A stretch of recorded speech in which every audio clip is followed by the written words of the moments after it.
ಕೆಲವೇ ಕ್ಷಣಗಳಲ್ಲಿ ಚಕ್ಕೆರೆಯಲ್ಲಿ ಮತವನ್ನು ಚಲಾಯಿಸಲಿದ್ದಾರೆ ಕಾಂಗ್ರೆಸ್ ಅಭ್ಯರ್ಥಿ ಸಿಪಿ ಯೋಗೀಶ್ವರ್. ಬೆಳಗ್ಗೆ 9 ಗಂಟೆಯವರೆಗೂ 8.20% ಮತದಾನ ಆಗಿದೆ.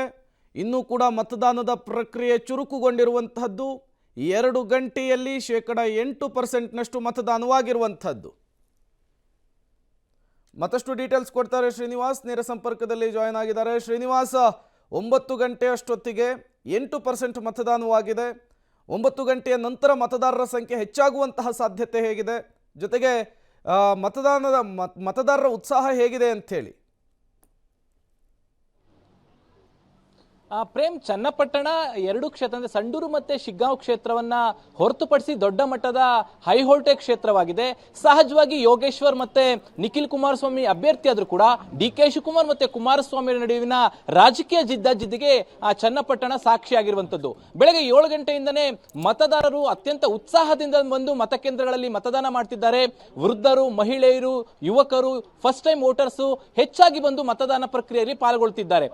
ಈಗ ಬಂದಿರುವಂತಹ ಮಾಹಿತಿಗಳ ಪ್ರಕಾರ ಸುಮಾರು 8% ಅಷ್ಟು ಇಲ್ಲಿಯವರೆಗೂ ಕೂಡ ಮತದಾನ ಆಗಿದೆ ಅನ್ನುವಂಥದ್ದು ಅಫಿಷಿಯಲ್ ಆಗಿ ಕೇಂದ್ರ ಚುನಾವಣಾ ಆಯೋಗ 9:30ಕ್ಕೆ ಅಂಕಿಅಂಶಗಳನ್ನು ರಿಲೀಸ್ ಮಾಡುತ್ತೆ. ಆದ್ರೆ ತತ್ಕ್ಷಣಕ್ಕೆ ಬಂದಿರುವ ಮಾಹಿತಿ ಪ್ರಕಾರ 8% ಮತದಾನ ಆಗಿದೆ ಅನ್ನುವಂಥದ್ದು.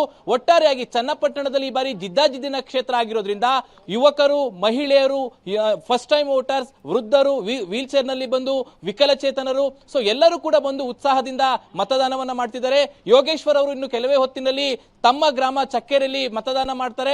ಅದಾದ ನಂತರ ನಿಖಿಲ್ ಕುಮಾರಸ್ವಾಮಿ, ಎನ್ ಡಿ ಅಭ್ಯರ್ಥಿ ನಿಖಿಲ್ ಕುಮಾರಸ್ವಾಮಿ ಅವರದ್ದು ಇಲ್ಲಿ ಮತದಾನ ಓಟ್ ಇಲ್ಲ, ಆದ್ರೂ ಕೂಡ ತಮ್ಮ ಮತಕೇಂದ್ರಗಳಿಗೆ ಹೋಗಿ ಅಲ್ಲಿ ವೀಕ್ಷಣೆ ಮಾಡುವಂತ ಕೆಲಸವನ್ನ ಮಾಡ್ತಾರೆ. ಅದಕ್ಕೂ ಮುಂಚೆ ಕೆಂಗಲ್ ಹನುಮಂತರಾಯ ದೇವಸ್ಥಾನಕ್ಕೆ ಬಂದು ವಿಶೇಷ ಪೂಜೆಯನ್ನು ಸಲ್ಲಿಸಿ ತದನಂತರ ಮತಕೇಂದ್ರಗಳಿಗೆ ತೆರಳುತ್ತಾರೆ.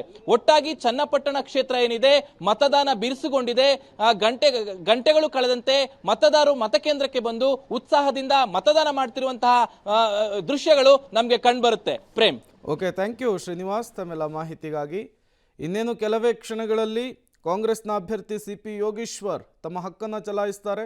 ಮತ್ತೊಂದು ಕಡೆ ನಿಖಿಲ್ ಕುಮಾರಸ್ವಾಮಿ ಅವರು NDA ಅಭ್ಯರ್ಥಿ, ಅವರು ಮೊದಲು ದೇವಸ್ಥಾನಕ್ಕೆ ಹೋಗಿ ತದನಂತರ ಹಲವು ಬೂತ್ಗಳಿಗೆ ಭೇಟಿ ಕೊಡುವಂತಹ ಸಾಧ್ಯತೆ ಇದೆ.